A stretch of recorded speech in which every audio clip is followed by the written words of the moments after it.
Hello everyone. इस session में और भी कुछ मेमोरी बेस्ड क्वेश्चन देखेंगे जो इस बार एनपीसीआई एग्जाम में आया था। प्रीवियस सेशन में 25 क्वेश्चन हम लोग यहाँ पे डिस्कस किए थे, उसका आंसर क्या होगा।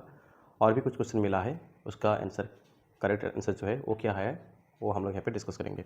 ऑप्शन सारे ऑप्शन नहीं मिला है तो इसलिए आप लोग देख लीजिए तो राइट ऑप्शन क्या होना चाहिए। जैसे एक क्वेश्चन आया था life time of metastable state laser का, इसका ऑर्डर क्या होता है 10⁻³ सेकेंड, क्योंकि ये जो है एक्साइटेड स्टेट से इसका जो लाइफ टाइम है क्या होता है उसमें जो है कि लॉन्गर होता है। जैसे एक्साइटेड स्टेट में लाइफ टाइम होता है जो ऑर्डर 10⁻8 सेकेंड, मेटास्टेबल स्टेट में जो है 10⁻³ सेकेंड। सबसे ज़्यादा जो लाइफ टाइम होता है वो है कि ग्राउंड स्टेट में, तो इसका आंसर जो होगा 10⁻³ सेकेंड। नेक्स्ट क्वेश्चन आया था हाइड्रोजन एटम के लिए, डिजेनेसी क्या होगा फॉर n = 4 लेवल के लिए। डिजेनेसी जो होता है हाइड्रोजन एटम का वो है कि n² विदाउट स्पिन, और यहाँ पे स्पिन इंक्लूड नहीं किया गया था तो इसलिए यहाँ पे जो होगा n² दैट मीन्स 16, और यहाँ पे स्पिन इंक्लूड था तो इंक्लूडेड था तो उसमें होगा 2n² दैट मीन्स यहाँ पे 32 होगा। बट यहाँ पे जो स्टूडेंट को लग रहा है यहाँ पे n² that means 16 option correct है, यहाँ पे इंक्लूडिंग स्पिन नहीं था।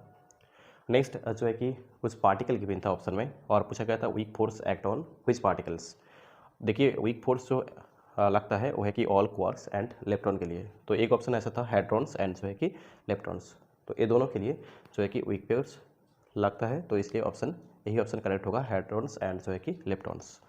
नेक्स्ट जो है कि एक बेसिक क्वेश्चन पूछा गया था जो स्पेसिफिक हीट से डिफरेंट एग्जाम में पूछा जाता है। Specific heat of solid at low temperature, specific heat temperature के साथ डिपेंडेंसी क्या होता है CV is proportional to T/Q, जो एक फेमस लॉ है स्पेसिफिक हीट से जो है कि D/T³ लॉ, तो यही होगा डिपेंडेंसी। ऑप्शन था T², तो यहाँ पे जो आंसर होगा T³। Next question number 30, number of nearest neighbour atoms in FCC crystal that means जो है कि कोऑर्डिनेशन नंबर ए होता है 12, तो ए इसका राइट आंसर होगा। और जो है कि speed of light in free space जो होता है C = √1/√μ0ε0, ये फ्री स्पेस के लिए होता है, और कोई भी मीडियम के लिए जो होता है ये C = 1/με, तो ये ऑप्शन गिवन था यही करेक्ट होगा। यहाँ पे फ्री स्पेस ऑप्शन केस था तो दैट मीन्स वहाँ पे ऑप्शन ए करेक्ट होगा। बट जो लग रहा है स्टूडेंट को ऐसा पूछा गया था स्पीड ऑफ लाइट जो है वो क्या होगा C = एनी मीडियम √με। नेक्स्ट जो है कंडीशन ऑफ मैग्नेटिक मोनोपोल। देखिए मैग्नेटिक मोनोपोल जो है मैक्सवेल इक्वेशन का जो सेकंड इक्वेशन होता है dimension B = 0, this means no magnetic monopole exist, तो यही ऑप्शन करेक्ट होगा। और भी कुछ ऑप्शन था बट ये जो ऑप्शन करेक्ट होगा बी वेक्टर जो है एक solenoidal in nature, dimension B = 0। Next question आया था जो है कि सिंक्रोट्रॉन का जो है कि रेडियस इज कीप्ट कांस्टेंट, तो यहाँ पे बिकॉज आपको क्या चाहिए तो देखिए जो होता है रेडियस वो क्या है सिंक्रोट्रॉन का जो है कि mv अंडर जो है कि QB, और यहाँ पे देखिए मैग्नेटिक फील्ड इंक्रीज करेंगे तो मोमेंटम भी इंक्रीज करना होगा, तो फिर क्या होगा रेडियस कांस्टेंट रहेगा, तो ये स्टेटमेंट जो है करेक्ट होगा because magnetic field increases to keep the radius constant. Next जो था नंबर ऑफ अलाउड जो है कि ट्रांजिशन क्या होगा, ये दोनों जो है कि स्पेक्ट्रोस्कोपी नोटेशन के लिए इसको सॉल्व करने के लिए जो है कि एनोमलस सीमा इफेक्ट लगाइए। जे वैल्यू यहाँ पे क्या है हाफ, और यहाँ पे जो है हाफ, यहाँ से लिखिए mg का वैल्यू क्या आएगा तो फिर -½ और जो है कि +½ और इसके लिए भी आ रहा है mg का वैल्यू -½ +½ और सिलेक्शन रूल जो होता है डेल्टा mj = 0 ± 1, तो ये लगाने से टोटल नंबर ऑफ जो ट्रांजिशन आ रहा है अलाउड ट्रांजिशन देयर आर 4, तो इसमें ऑप्शन जो है कि करेक्ट 4 होगा।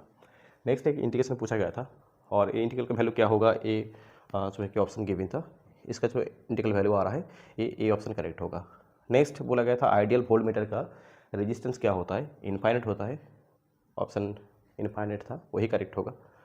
नेक्स्ट जो है इन्वर्स लैप्लास ट्रांसफॉर्म पूछा गया था s+1 /s² माइनस जो है कि 4, इसको सॉल्व करने के लिए डिनोमिनेटर जो है इसको एक्सपांड करिए और ऐसा अब कर दीजिए कि इसको सेपरेट कर दीजिए, देन ये जो स्टैंडर्ड रिजल्ट होता है इसको लगाइए, तो ये लगाने से जो आ रहा है ऐसा ऑप्शन गिवन था cos hyperbolic 2x + ½ of sin hyperbolic 2x, ये जो स्टैंडर्ड रिजल्ट है आपको यूज़ करना था, ये ऑप्शन करेक्ट होगा। नेक्स्ट पूछा गया था इनपुट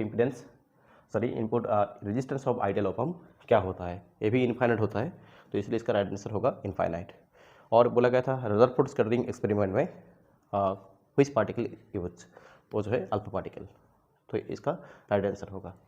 नेक्स्ट जो है एक मैट्रिक्स से क्वेश्चन बना हुआ था कि एक मैट्रिक्स है 4/4 ऑर्डर का और जो है कि उसका आइगन वैल्यू गिवन था 1 - 1 एंड 1 - 1, और इस मैट्रिक्स का जो है कि डिटरमिनेंट बोला गया था 1, और क्वेश्चन पूछा गया था eigen values of adjoint of A matrix का क्या होगा आइगन वैल्यू। देखिए यहाँ पे जो एक इम्पॉर्टेंट जो कॉन्सेप्ट होता है या जो इम्पोर्टेंट रिजल्ट होता है फॉर एनी स्क्वायर मैट्रिक्स के लिए क्या है कि A of adjoint of A matrix that is equal to determinant of A होता है। और यहाँ पे डिटरमिनेंट का वैल्यू 1 बोला गया था, तो इसलिए यहाँ पे एडजॉइंट ऑफ ए आ रहा है ए इनवर्स। दैट मीन्स यहाँ पे जो मैट्रिक्स का एडजॉइंट ए का जो आइगन वैल्यू पूछा जा रहा है that is equal to the A inverse. और कोई भी मैट्रिक्स का आइगन वैल्यू जो होता है उसका इन्वर्स क्या होता है, इन्वर्सली आइगन वैल्यू हो जाता है। तो इसलिए यहाँ पे जो है कि एडजॉइंट ए जो मैट्रिक्स है उसका आइगन वैल्यू सेम ही रहेगा, ए मैट्रिक्स का आइगन वैल्यू जो सारे हैं ऐसे ही रहेगा, क्योंकि 1/λ1, 1/λ2, 1/λ3, 1/λ4 है, बट ए रिजल्ट सेम ही रहेगा। तो इसलिए आंसर होगा 1 - 1 eigen values of the adjoint of A matrix. Next बोला गया था एमबी स्टैटिस्टिक्स के लिए डिस्ट्रीब्यूशन फंक्शन जो होता है उसका डिपेंडेंसी कौन सा करेक्ट है, E/-E/KT। तो ये ऑप्शन करेक्ट होगा। और यहाँ पे के जो है बोल्ट्जमैन कांस्टेंट। और एक्सरे के लिए जो वेवलेंथ होता है उसका डिपेंडेंसी पोटेंशियल के साथ अप्लाइड जो पोटेंशियल है कैसे होता है, ये होगा lambda is proportional to 1/v, क्योंकि लैम्डा मिनिमम होता है AC/EV, तो इसलिए 1/v लैम्डा के साथ डिपेंडेंसी रहेगा। नेक्स्ट एक क्वेश्चन आया था आइडल डायोड के लिए, when ideal diode acts like insulator.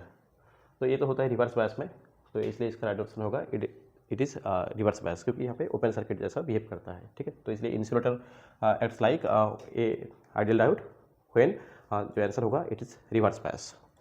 Next question में एक बेसिक क्वेश्चन पूछा गया था, हो सकता है इसमें एक्चुअली क्या पूछा गया था आप लोग कमेंट कर सकते हो, बट एक डिफरेंशियल इक्वेशन ऐसा था और यहाँ पे ये सारे वैल्यू गिवन था और पूछा गया था कि d³ y का वैल्यू क्या होगा, तो ऐसा था, तो इसमें आंसर होगा 41। और एक क्वेश्चन देखिए क्या था, जो है कि साइक्लोट्रॉन फ्रीक्वेंसी का डिपेंडेंसी क्या होता है, velocity, radius, charge and magnetic field. यहाँ पे आंसर होगा चार्ज एंड मैग्नेटिक फील्ड, क्योंकि साइक्लोट्रॉन का जो फ्रीक्वेंसी होता है QB/m। That means omega c is dependency directly of b and dependency directly proportional to the cube, तो इसलिए इसका जो राइट ऑप्शन होगा चार्ज एंड मैग्नेटिक फील्ड। तो अभी तक जो है कि 45 क्वेश्चन मेमोरी बेस्ड मिला है, और भी कोई क्वेश्चन याद है तो आप लोग जो नीचे दिएगा जो डिस्क्रिप्शन में नंबर है वहाँ पे टेलीग्राम या व्हाट्सएप कर सकते हो। तो अभी तक जितना क्वेश्चन मिला है उसका सॉल्यूशन हम लोग यहाँ पे डिस्कस किया है, और जो लग रहा है क्वेश्चन पेपर जो था ईजी था, बट कुछ सिली मिस्टेक भी होगा, बट कट ऑफ जो है प्रीवियस सेशन में हम लोग डिस्कस किए थे। बट देखो ज़्यादा क्वेश्चन एनालिसिस करने से कट ऑफ के बारे में और भी क्लियरनेस आता है। तो जो है ना कट ऑफ ऐसा हो सकता है कि 200, मैंने बोला था 190 या 195, तो हो सकता है 200 या ऐसा उसके आसपास ही रहेगा। तो अभी के लिए नहीं, और भी कोई क्वेश्चन में आपको ये जो क्वेश्चन 55 डिस्कस किया है उसमें कोई डाउट है और कोई क्वेश्चन आपको याद आ रहा है तो आप लोग कमेंट करिए, या जो नीचे देगा नंबर है वहाँ पे व्हाट्सएप या टेलीग्राम कर दीजिए। तो नेक्स्ट सेशन में और भी कोई सेशन के का जो है कि साथ मिलेंगे। तो अभी के लिए इतना ही, थैंक यू।